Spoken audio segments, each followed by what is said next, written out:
Good to be with you guys again. We are in week 2 of this series where we're talking about prayer.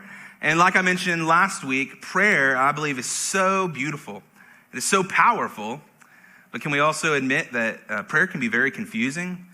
Prayer can be mysterious. And can we just admit that sometimes prayer can be frustrating? As we grow up and we're told to say our prayers and we pray for our circumstances or circumstances of our loved ones to change, quite often we don't get the answer yes back. I don't think we get an audible no very often, but we get a silence to where it can leave us, if we're just looking at prayer as a way to change our circumstances, thinking, okay, prayer, does it even work? Because it's not like we pull the lever on the slot machine and we get what we want. It's not like we rub the lamp and the genie gives us exactly what we wish for. There's more going on than just trying to get something that we want. And so in this series, I'm encouraging us to go on this journey to grow up a little bit with the way that we think about praying, because I do believe that there's a way that we can pray, and there are things that we can pray for that God will always say yes to. And yeah, I know that sounds ridiculous, but I believe it to be true. But we need to shift the way that we're praying, the posture in which we pray, and we need to shift what we are praying for. And I think when we shift our posture, the way we're praying and what we're praying for, God not only will say yes to that prayer, but God will change us from the inside out. And I think from there, he'll change the world around us.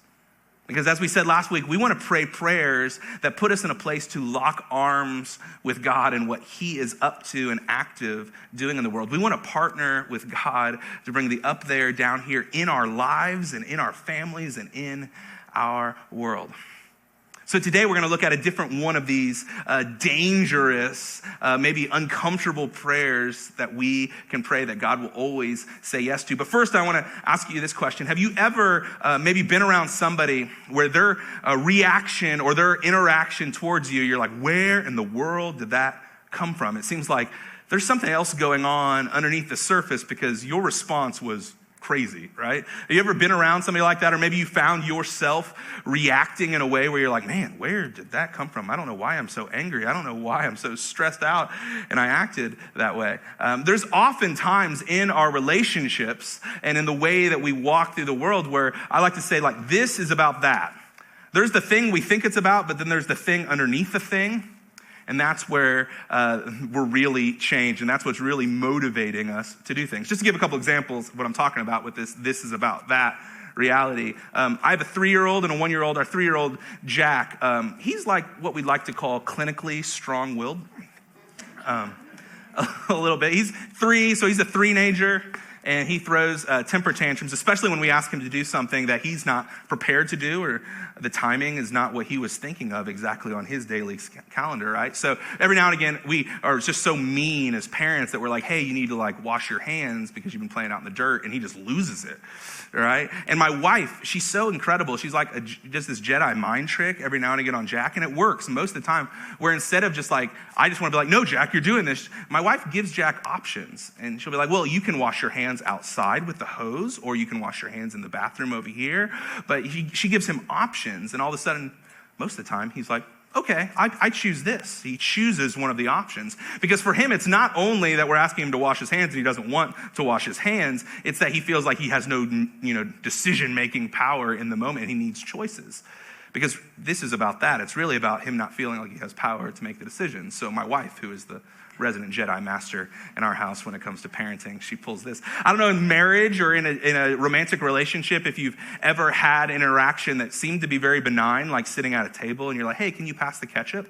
And you don't get the ketchup passed to you, you get the ketchup thrown at you because like something else was going on, and you find out later that you said something that was very offensive earlier, and they're still holding on to that, and that's why it wasn't the gentle passing the ketchup. It was, you've got catsup all over your face, right?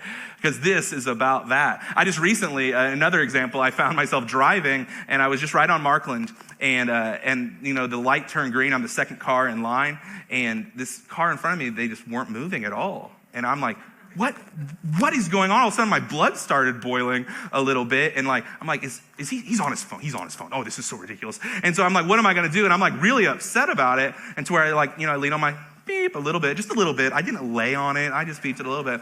But my blood is boiling. I'm like, I'm so angry that they're just on their phone. They're not moving. And then later in the day, I realized that that was probably 3 seconds. All of that was for one Mississippi. It was not that long. It did not change anything in the course of my day, but I was pretty hot and bothered about it, right? You ever have experiences like that where you're like, what is actually going on? Because I shouldn't have been that upset about this thing at all, because this is about that. Oftentimes, our emotions are a little out of whack, and they kind of surprise us, right? I ran across this quote years ago by clinical psychologist Dr. Dan Allender. He said this about our emotions. I think this is so powerful. He said, emotions are like messengers from the front lines of the battle zone. Our tendency is to kill the messenger, but we need to listen carefully if we want to win the battle. Our emotions, they're trying to tell us something. They're messengers saying that something's going on. It's like the check engine light on our vehicle, and we need to do something about them. And maybe you grew up in a family where you were told not to deal with your emotions, not listen to your emotions, not do anything with your emotions, and we try to silence them in that way. Sometimes we try to silence them because they're inconvenient, and they're telling us we've got to work on something that we don't feel like we've got time or energy to work on. But Dr. Allender tells us we need to pay attention to them, listen to them carefully if we want to win the battle. And for you and I, for us to listen to our emotions, to take check on what's going on beneath the surface and beneath what people can see on social media, we need to slow down to self-reflect, to ask questions of ourselves, to examine ourselves. And man, we are living in a time where that is not popular, that is not rewarded, and that is not easy to do at all, to examine ourselves, to search ourselves to see what's going on underneath the surface. There's lots of reasons why it's not easy or popular or rewarded, but one of the reasons why it's so hard for us to slow down and ask ourselves, how am I doing? Is because we are so busy. From the time that your alarm clock goes off or that baby starts screaming from the crib, that might be your alarm clock like it is in our house. From the time you wake up to the time you crash onto the pillow at the end of the night, you feel like you are running a race and you have no time to slow down. You're not thinking about the decisions you're making. You're just reacting to the events on the calendar, the latest text, the email, and the demands of motherhood, fatherhood, your work life, and all the responsibilities that you have. It's where you're like, you can't imagine slowing down and actually thinking, how am I doing? Why did I respond that way? We're not rewarded for it. Our pace is so out of control that we never reflect and ask ourselves, how are we doing? Another reason why we don't slow down and examine ourselves, search ourselves, is because for some of us, if things get too quiet and we just are alone with our thoughts, it freaks us out. This is why many of us, we have the TV on all the time in the background. We're always got music playing in our car. We've always got something going on in the background because it freaks us out to actually slow down and have silence to hear what's going on. We might not like what we find if it's just us and our thoughts, right? And it might lead us to have to do something about it. And the other reason I think why we don't slow down and reflect on how we're actually doing is because it might require us to change something. And change is not instantaneous. In our Western American culture, we love taking a pill because we think popping a pill is going to change everything. And often what we discover, if we're alone with our thoughts and examine how our interactions, our reactions throughout a day went, we don't like it at all. And it leads us to this point where we're like, we got to do something about this, but within it, we think about how much energy it's going to take, or sometimes going to counseling, how much money it's going to cost. And knowledge is responsibility, and we don't want to have the knowledge in the first place.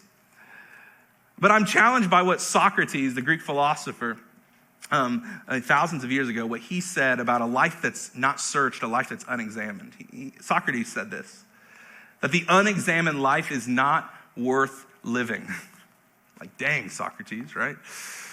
A life that's unexamined, a life that we just sort of are sleepwalking through on cruise control, just reacting to, and it's not worth living. And I'll just take it a step forward, and I'll say this. I don't think that you should just end your life if your life is unexamined, but I think Jesus would beckon us The God of the scriptures, the God that we're gathered here to learn about and to follow and partner with, I think he would say that an unexamined life is just less than you were created for.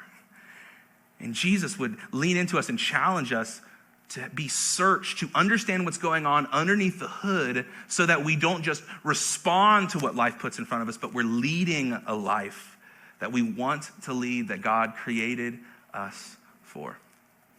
So this is what this dangerous prayer that we're going to look at, what it says today, and how it gets beneath the surface, under the hood of our lives so that we can live a life that we were created to live. It's simply this: search me, God. Like, search me. Look underneath the hood of what's going on in my life, God. Search me. And this prayer, this is what I'm calling an inconvenient or dangerous prayer, because you can't pray this and stay the same. It's found in the book of Psalms in our Old Testament, written by King David, the psalmist. And if you don't know much about the scriptures, you sort of come into faith, again, sort of examining this whole thing. The book of Psalms is this massive part of the Hebrew scriptures, the first part of our Bible. And it's just full of prayers, and it's full of songs. It's sometimes full of celebration songs, songs of joy and gladness. There are other times that they're full of prayers of lament and sadness and grief. And there's these prayers from the mountaintop, and there are these prayers from the valley, most of them written by King David, who is a leader over God's people, the nation of Israel, back way before Jesus. And in Psalm 139, we find David, who's most scholars believe he's reflecting on all of his life.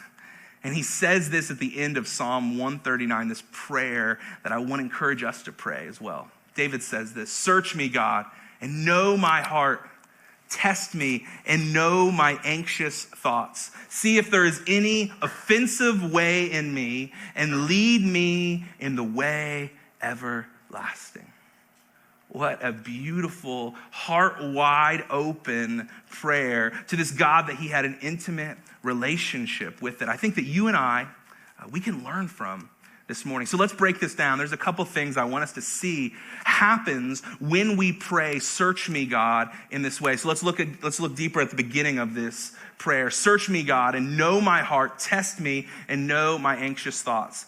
Now, there are three verbs that are used here in this verse that I want to dive deeper into, because I think sometimes on the surface of just us being English-speaking people, we miss some of the beauty and the gem underneath the dirt of these words. So the first word there, search, is not like what we think of, like, getting on a computer or like searching on Google on our phone, just like real quick, like I just got to find out the answer, like where did Tom Petty, where was he born? So we like search something really, really fast, right? Which is Gainesville, Florida, if anybody's wondering. It's more than that. The word search in the Hebrew language is the Hebrew word haker. Can you guys say haker on the count of three? And you got to get a lot of going on there, right? Haker. 1, 2, 3. Haker. Oh, that was good and phlegmy. That was really good. But more than just to search, a quick Google search, haker means to explore, to thoroughly examine, to look deep within. Not just the surface, not just quick, but to thoroughly examine, like seeing a doctor for a physical, and they're looking at every nook and cranny of who you are. It's not something that's instantaneous, but it's something that is beneath the surface. The next verb that we see here, David says, God, I want you to know my heart. And the Hebrew word for know is not just like a knowledge no, but it's actually the Hebrew word yada. Sort of, you've ever heard like Yiddish, yada, yada, yada. It's the Hebrew word yada. Can you guys on the count of three say yada? 1, 2, 3, yada. And that's to know. It's not just a knowing a fact, like that Tom Petty was born in Gainesville, Florida, but it's an experiential knowing. It's to experience something. Yada is actually used in the Old Testament, in the Hebrew scriptures, for sexual intimacy.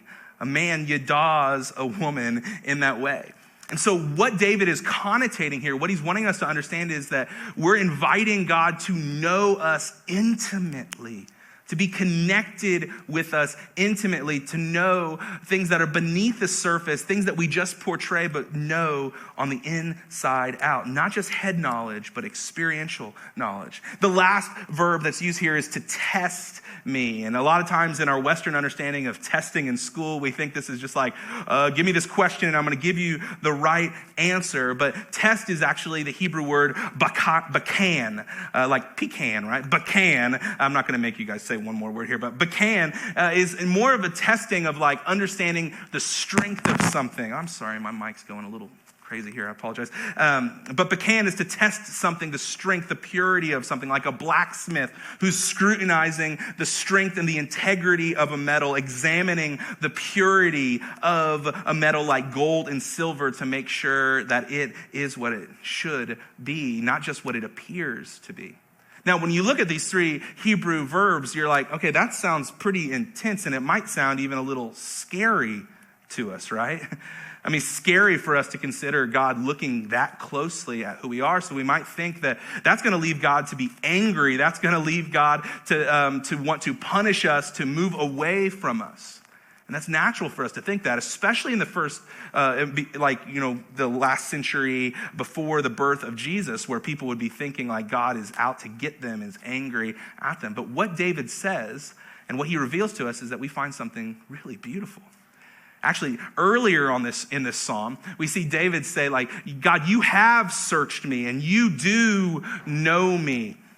And David says this about the reality of God searching him. He says, where can I go from your spirit? Where can I flee from your presence? If I go up to the heavens, you are there. If I make my bed in the depths, you are there. If I rise on the wings of the dawn, if I settle on the far side of the sea, even there your hand will guide me. Your right hand will hold me fast. If I say, surely the darkness will hide me and the light will become night around me, even the darkness will not be dark to you. The night will shine like the day, for darkness is as light to you. In other words, we might try to run away and hide, but God will find us there. We cannot hide from him. And when he finds us, he doesn't shame us, but he embraces us. If we go to the heights of the highs and the lows of the lows, he still finds us and embraces us. Right now, one of the favorite things that Jack wants to play at home is hide and seek. And I don't know, have you guys ever played hide and seek with like a toddler, a little kid before? They are so bad at it, right? I'm like, buddy, that's the worst hiding spot. I see you behind the curtain. I see your feet. I hear you giggling. Like, you are not good at this, but it's so stinking cute, right?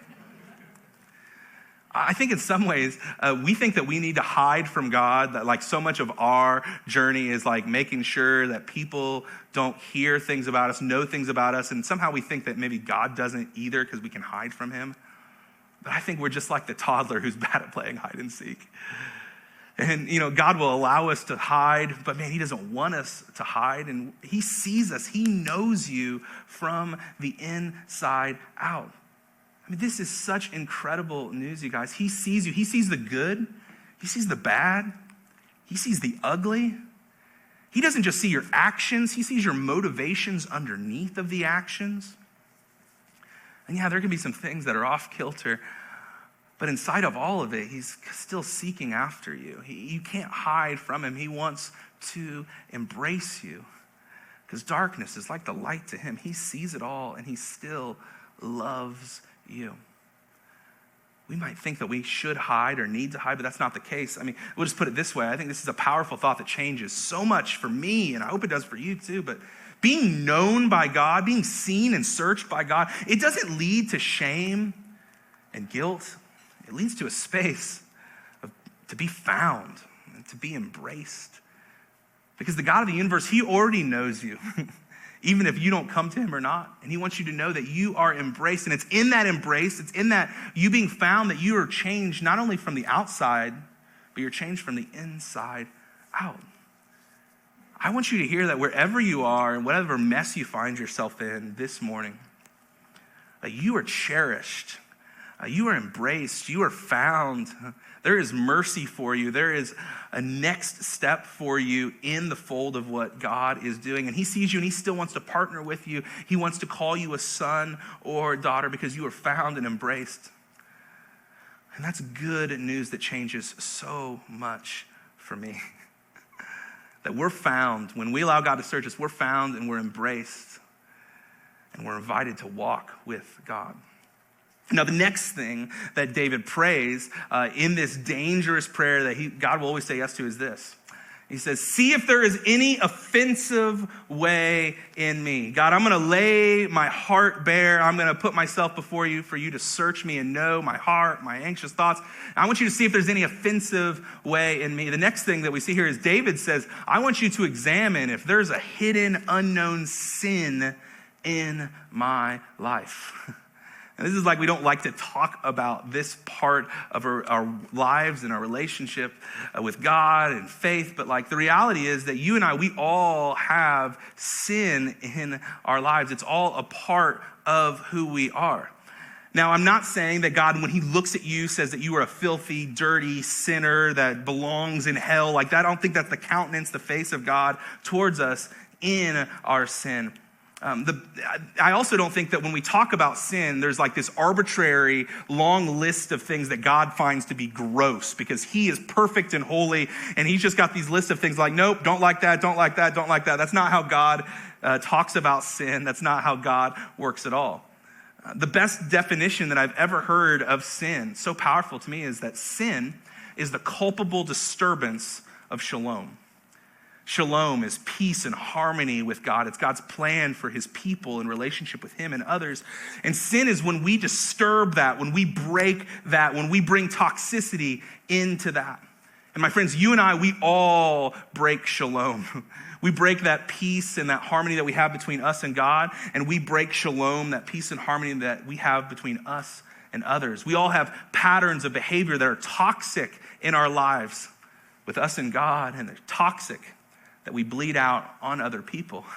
And God does not long for that to be a pattern or something that is driving our lives at all. So David says, God, I want you to search me to see if there's any offensive way in me, something in me that is harming me or harming others around me. You know, and David understood the toxicity that comes with sin. David, earlier in his life, a dark chapter of his life when he was king of Israel. When kings were supposed to be out fighting war, David wasn't. He was chilling at home, and he used his power to seduce a woman who was a married woman and took advantage of her, slept with her, and actually got her pregnant. And then David, in an attempt to cover the whole thing off, sent the woman's husband to the front lines of battle because he was sure that he would die, just wanted to cover it up. And so this was some dark stuff that David went through. And David was confronted with this offensive way in him for the way that he broke shalom. And he brought his sin before God and received forgiveness and received a new way forward, which was so powerful. He didn't hide it. He didn't hide it for very long, but he ended up, after he was challenged, he brought it before God so that it could be dealt with, so he could be cleansed and move forward in his life. And I just wonder if there was something inside of David early on in his life in this offensive way that it started as something small, a little rebellion that he had away from God, a little way of him abusing or taking advantage of people early on, but he just left it unexamined, and it grew to where he took advantage of this woman named Bathsheba, and it grew to where he wanted to cover his tracks so much that he had a man killed. I think when it comes to our sin, when it comes to things that are breaking shalom in our lives, God is inviting us to slow down, be reflective, let him search us and examine the things in our lives that might be offensive to him so that it doesn't grow to something crazy later. My friends, we are all a couple, it's just no big deals away from terrible decisions that are going to blow up our lives and blow up the lives of other people as well. And I think one of the most dangerous places we can be is in a place where we are minimizing our sin or saying we're numb to what it does. Saying that, well, everybody's got something and I'm not as bad as them, or I know that God still forgives me for my sin, so it's not really a big deal. Guys, when you're justifying it like that, man, we're in a dangerous, dangerous place like David was. We should be careful not to let it grow and fester to where it feeds on us and it hurts other people. About 5 or 6 years ago, I started to have this tinge in my upper, right side of my mouth on a tooth when I had like something cold there. And I knew that it was probably something I should get checked out, but I also knew I didn't want to like slow down and go to the dentist. So what did I do? I didn't go to the dentist. I didn't deal with it at all. I just started like putting cold stuff on the other side of my mouth exclusively because I'm a mature adult. And it went on and it got worse and it got worse. And I was like doing everything I could to sort of medicate the issue. And I finally went to the dentist and I had to get a root canal. And after my root canal, I said root canal like woot canal. And I think so often when it comes to those offensive ways in us, the ways that we break shalom in our lives, if we would deal with it, if we would bring it before God, if we would let some trusted friends know it's what we're struggling with, man, I don't think it would grow and fester to the bigger thing. And that's the invitation that we have to let God see the offensive way in us and let him examine us. Lastly, David says this in this prayer. See if there's an offensive way in me and lead me in the way everlasting. Now, again, whenever we see everlasting in our Western mind, we go to like, lead me to go to heaven, to everlasting life, right? But that's not what David is praying here. David is saying, lead me in the way that is everlasting. Everlasting not being like a quantitative amount of time, but it's more of a qualitative. It's a quality of life. It's a life that's in rhythm with God, when you're in lockstep with God, where he is leading you in your everyday decisions and you guys are locked arms, partnered together on the path that he has for us.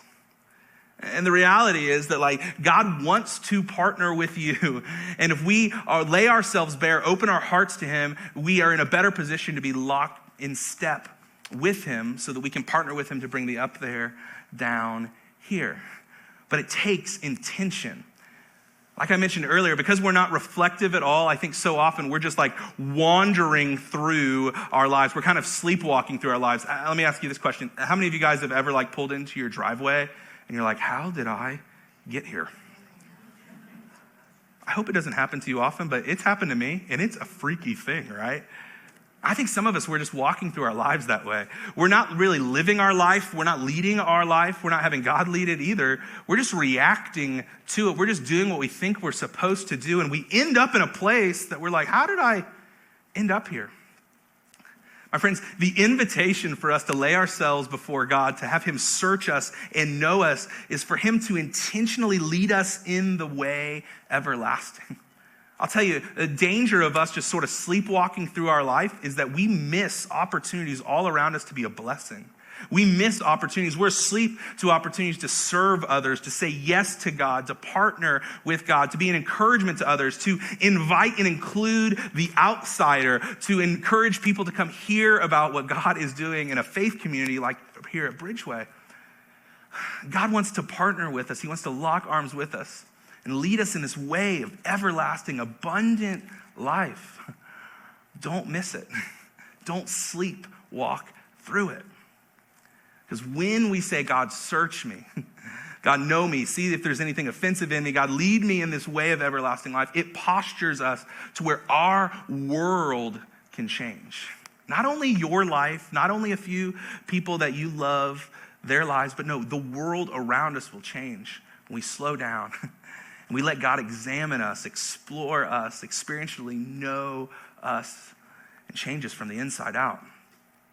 So I want to give us like 3 practical steps. If this examining kind of search me kind of prayer is not a pattern in your life, I understand because it's not popular or rewarded, but 3 quick steps that I think you can start here this week. The first one is this. Make a quiet space. Transform some space or time in your life or some spot on your calendar from a normal space to a sanctuary, to a sacred place. For me, it's my car. On the way home from work, I examine my day. I am like, okay, what happened in my interactions? What happened in my reactions? Maybe for you, it could be like locking the bathroom door. If you've got like little kids always, dragging on your legs and stuff, lock the bathroom door. I'll admit that has been a sanctuary for me a lot over the last couple years, and we all need just a little bit of time. So it can be as simple as that. It can be a special chair or a desk or a room in your house. It can be a closet where you're not being disturbed, but make a quiet space so that you can like understand that you're in God's presence and just hear from him in that moment. The next step is this: examine your day. Actually reflect and look back on your day. Look back on your interactions, your reactions. Pay attention to like your emotions throughout the day. Examine your day. Like, are you tired, more tired than usual? Are you snapping at people? Like, what are your emotions telling you? What are the things that you're walking towards or walking away from, drifting away from? Are you walking towards God and things of God, like spiritual community, going to church, spending time looking at the scriptures and reflecting and praying? Are you gravitating towards that or away from it? Examine your day. And then lastly, this: invite God into whatever tension you find. I love Pastor Andy Stanley says this: pay attention to the tension. Because that's where God most of the time wants to do his best work. So invite God to any tension that you feel. Invite him to have his way in the tension. Remind yourselves, if something's off kilter, like, wait, what's ultimately true? Like, I lost 3 seconds of my commute down Markland Avenue. 3 seconds, like, come on, man. Let the truth combat whatever you're feeling in the tension. And then say, God, whatever is out of line with your way and your kingdom, remove it. Change me from the inside out. Invite God into that tension so that he can lead you in the way everlasting. A few years ago, there was a study, a survey done of a couple hundred people that lived to be 95 years old. And the question was asked, hey, what would you have done differently? Now that you've reached 95, knowing all the life that you've experienced and what you understand, what would you have done differently? And their answers were so awesome. The first answer was this: I would risk more. Second answer was, I would do more things that would live on after I'm gone. But the third answer is so interesting in our conversation today. The third answer of 95-year-olds, what would you change? Said this: I would reflect more. I would slow down and think about what was going on underneath the surface more. You guys, when we examine our hearts, when we say, God, search me, know me, challenge me, and lead me in your way everlasting, man, it brings us to be fully awake. So we see the world around us in truth. We see people around us. And we see what's actually happening. And we see the vision of what could be. Don't miss it. Find a way to sit down and make a quiet space, examine your day, and invite God into whatever tension you're found. Because God will say yes, and God will change you from the inside out.